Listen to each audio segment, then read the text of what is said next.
ifadə edə bilin. Yəni, başa düşdüyünüzü öz dilinizlə anlatın. Baxın, budur. Yəni, bizə cümlə verilir. Biz onu başa düşdüyümüz şəkildə paraphrase edirik, dəyişib. Amma o şərtlə ki, məna dəyişməməlidir. Yəni, bizə nə verilibsə, məna olduğu kimi qalmalıdır. Hər hansı bir sözlərin sinonimini verə bilərik, antonimini verə bilərik, dəyişə bilərik, amma məna dəyişməməlidir. Əsas məna olduğu kimi qalmalıdır. Deməli, express feelings with your own words. Elə öz sözlərimlə eləməliyim də. Öz sözlərindən verilən cümləni ifadə etməlisən. Zaten own words hər dəfə yazılır. O demək ki, verilən cümləni dəyişirsən, özün başa düşdüyün stildə yazırsan. Bəzən bunu bəzi müəllimlərimiz, hamısı deməyim, bəzi müəllimlərimiz uşaqlara belə bir fikir formalaşdırıb ki, orada 2 dənə söz tap, onun sinonimini yaz, vəssalam, qutardı, bu ilə hər şey həll olunur. Uşaqlar, məsələ bu deyil. Məsələ budur ki, tamamilə cümlə dəyişsək daha yaxşı olar və daha çox bal alaraq və məqsəd də sadəcə orada sinonimi dəyişmək deyil. Hə, dəyişsəz bəlkə bal ala bilərsiniz, buna sözüm yoxdur. Amma yəni çalışaq ki, biz strukturanı da dəyişək. İndi mən sizə nümunələr verəcəm rahatlıqla. İndi uşaqlar, paraphrasing zamanı, yəni öz sözlərimizlə ifadə zamanı nələri dəyişə bilərik? Nə dərəcədə cümlədə dəyişləyə, nə kökdə dəyişləyə bilərik ki, bizə bal versinlər. Bax, bu əsas qarşımızda duran məsələdir. Birinci yazmışam close or opposite meaning, yəni sinonim ya da antonim verməklə. Məsələn, verilən ifadəyə, cümləyə, verilən cümləni qırmızı yazmışam bu arada, dəyişdiyim cümləni qara yazmışam. Verilən cümlələrdən diqqət edək. He was disappointed that his friend left him alone. He was disappointed. Burada disappointed'ı bildik, buna sinonim yaza bilərik. Bəs bu hissəni neyniyək? Bunun da sinonimini ya da antonimini verməklə dəyişə bilərik. Yenə də deyirəm, bir sözü, 2 söz dəyişməklə bizə bal verə bilər. Amma həmişə tək məqsədimiz olmasın. Başqa şeyləri də dəyişə biliriksə dəyişək. İndi burada necə yazmışam? He was sad that his companion, yoldaş, dost sözünə companion yaza bilərik, friendin əvəzinə. Didn't stay with him. Onunla dayanmadı. Burada deyir ki, onu tərk etdi. Biz isə dəyişdik, onunla dayanmadı. Və yaxud da olduğu kimi tərk etdi. Abandon verə bilərik, depart verə bilərik. Mən fikirləşdim ki, abandon biraz dərin mənası var, bir dəfəlik getmək kimi mənası var. Stay with daha yaxşı qalardı burada.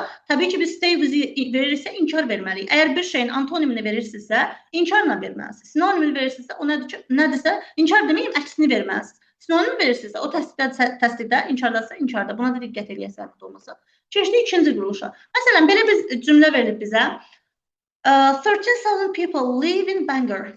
Bangorda 13,000 insan yaşayır.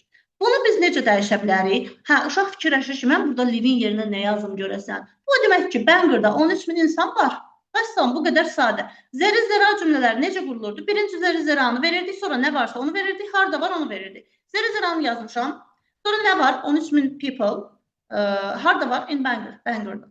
Və have-haslə verə bilərik. Nəyin var 13 milyon people? Burada have-haslə verəndə birinci şəxs və ya sahib olan nəfər verilir də. Yəni Bangor.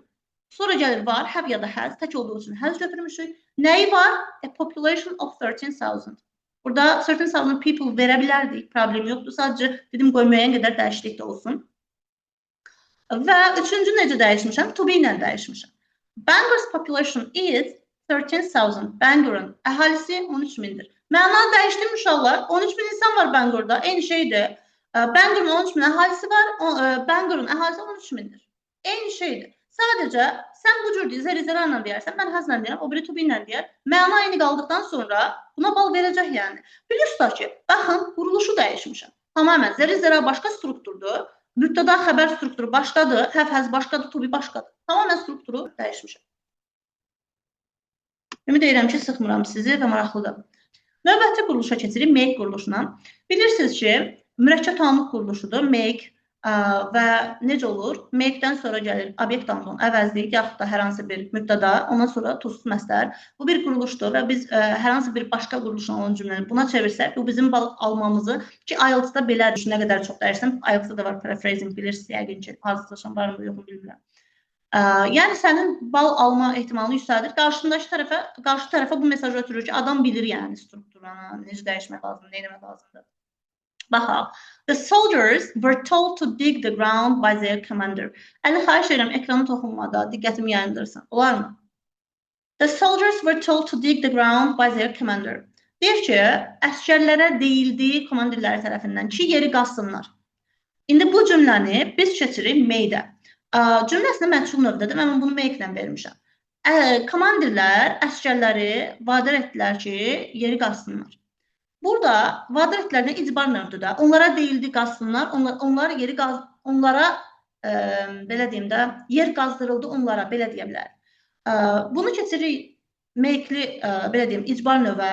Deməli, commander made the soldiers, komandir əsgərləri vadar etdi, məcbur etdi. Evacuate vermişəm, siz dig də saxlaya bilərdiniz, mən dəyişmək istədim.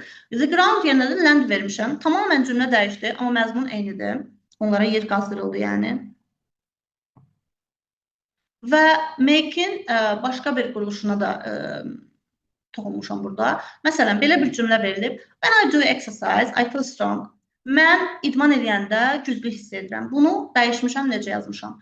Doing sport makes me feel powerful. Və yaxud da strong orada saxlaya bilərdiniz, çünki yetərincə dəyişiklik var. Doing sport, idman, exercise bilirsə, ev tapşırıq kimi də işlənir, bir də idman mənasında işlənir, gündəlik olunan idman. Doing sport, idman etmək və yaxud da doing exercise saxlaya bilərik. Makes me feel powerful. Mənə hiss etdirir. Mən hiss edirəm strong idman edəndə və mənə hiss etdirir idman etmək güclü. While I do sport, I become mighty. Mən idman edərkən güclü oluram. Bu da beni while ilə əvəz eləmişəm. Exercise sportla əvəz eləmişəm. Become-la əvəz eləmişəm. Strong-u mighty ilə əvəz eləmişəm. Vaxt daraldıqca tələsirəm. Active voice into passive voice. Məlum növü keçiririk məchul növə. Məlum növdə bir cümlə vermişəm, diqqətli olaq. The manager doesn't allow the workers to make private calls during the work hours. Manager işçilərə iş müddətində özəl zəhlər, şəxsi zəhlər eləməyə icazə vermir. Mən bunu necə dəyişmişəm? Məchula çevirmişəm və antonimlərlə vermişəm. Görün nə qədər dəyişmişəm. Bunu çevirmişik məchula. Burada tamamlığımız workers-dır. Məchulda bilirsiniz ki, birinci tamamlığı yazırıq. Workers-ı dəyişib staff eləmişəm. The staff işçi heyəti deməkdir. Niyə cəmləməmişik? Zaten cəm isimdir, toplu isimdir. Ona görə onu əvvələ yazdıq. Burada icazə vermir. Manager əvvəl gəldiyi üçün icazə vermir deyibdir. Amma biz bu işçi heyətini gətirib əvvələ yazdığımız üçün ya icazə verilmir deyəsik, ya da qadağan olunur deyəsik. Mən qadağan olunur əksini yazmışam ki, biraz dəyişiklik olsun. Are forbidden to phone for personal purpose. Orada deyirdi to make private calls. Biz dəyişdik to phone for personal purpose-a. During the work hours da dəyişdik while they are at work. İşdə olarkən. While they are at work. İşdə olarkən onlara qadağan olunub şəxsi zəhlər etmək, şəxsi məqsədlə zəhlər etmək. Məzmun eyni qalıb, sadəcə məchula dəyişdik. Bəzi sözlərin sinonimini, bəzi sözlərin isə antonimini verdik. Köklü bir dəyişiklik etmiş olduq və ümid edirəm ki, tam puan ala bilərik. Söhbət dəyişmə quruluşumuz nə ola bilər? Relative pronouns. Relative pronouns bilirsiniz ki, nisbə vəziflərdir və bunun necə nisbə vəzifini dəyişə bilərik ki, gəlin baxaq. The charity organization has collected enough money for the needy people. Xeyriyyə təşkilatı ehtiyacı olan insanlar üçün kifayət qədər pul topladı. Biz bunu necə dəyişmişik? Charity foundation vermişik, charity organization yerinə. Collect money, raise money, eyni ifadədə pul yığmaq, pul toplamaq deməkdir. Onun əvəzinə has raised yazmışıq. Enough yerinə də plenty of money. Plenty of money istənilən qədər pul, kifayət qədər pul. İndi burada əsas məsələmiz nədir? Burada deyir ki, for needy people, biz isə yazmışıq ki, insanlar üçün kimlər ki ehtiyac içindədirlər, insanlar üçün kimlər ki işə sıxdılar. For the ones, deyə bilərik, dropla qoymuşam, hamısı eyni anda deyil də, hər birini yaza bilərik. For the ones who are in need, for the ones who are poor, for the people who are poor, və yaxud da for those who are in need. Hansını istəsəz yaza bilərsiniz, hansı cür istəsəz dəyişə bilərsiniz. Məsələn, bizə verilən cümlədə modal feillər və ya bağlayıcılar varsa və yaxud yoxdursa da belə, əgər mənanı dəyişmirsə əlavə edə bilərik bağlayıcıları falan ki, cümləmiz biraz samballı görsənsin. Məsələn, baxın, verilmiş cümləyə bir dənə baxın. The teacher and the students could do that exercise. Müəllim və şagirdlər o tapşırığı edə bildi. İndi mən bu cümləni iki cür dəyişmişəm, gəlin baxaq. Bura özümdən bağlayıcı əlavə eləmişəm. Both the teacher and the students, həm müəllim, həm də şagirdlər bu tapşırığı edə bildi. O tapşırığı bağışlayır. Burada nəsə məna dəyişikliyi var. Orada deyir ki, müəllim və şagirdlər o tapşırığı edə bildi. Mən də deyirəm, həm müəllimlər, həm də şagirdlər edə bildi. Dəyişiklik varmı? Yoxdur. Amma nə oldu? Mən artıq bu sentlər həm də birləşməsini əlavə eləmiş oldum. Burada qarşımdakı tərəfə göstərdim ki, mən bu bağlayıcını bilirəm. Quruluşu necə olur onu bilirəm. Ondan sonra xəbərcəm gəlir bunu bilirəm. Və could yerinə də were able to yazdım. Burada səhvlik yoxdur. Could keçmişdədir. Be able da keçmişdə yazmışam. Ondan sonra to gəlməli to'sunu da yazmışam. Do'nu dəyişməmişəm. Zaten hər bir şeyi dəyişmək məcburiyyətində də deyilik. That-i də dəyişməmişəm. Assignment yazmışam exercise yerinə. O da tapşırıq deməkdir. İş tapşırıq, assignment yazmışam. Burada da bir səhv olası bir dəyişiklik yoxdur. Və növbəti cümlədə isə belə yazmışam. Not only the teacher, but also the students were able to do that task. Təkcə müəllim yox, həmçinin də tələbələr o tapşırığı edə bildi. Burada da bir köklü bir dəyişiklik, bir fərq yaradacaq bir şey. Müəllim də eləyə bilibdir, şagirdlər də eləyə bilibdir. Mən də deyirəm ki, təkcə müəllim yox, həm şagirdlər də, həm də şagirdlər tapşırığı edə bildi. Yenə də burada were able to yazmışam. Exercise yerinə də burada task yazmışam. Yenə də eyni şeydir. Sual varmı bu ilə bağlı? Yoxdursa davam edək.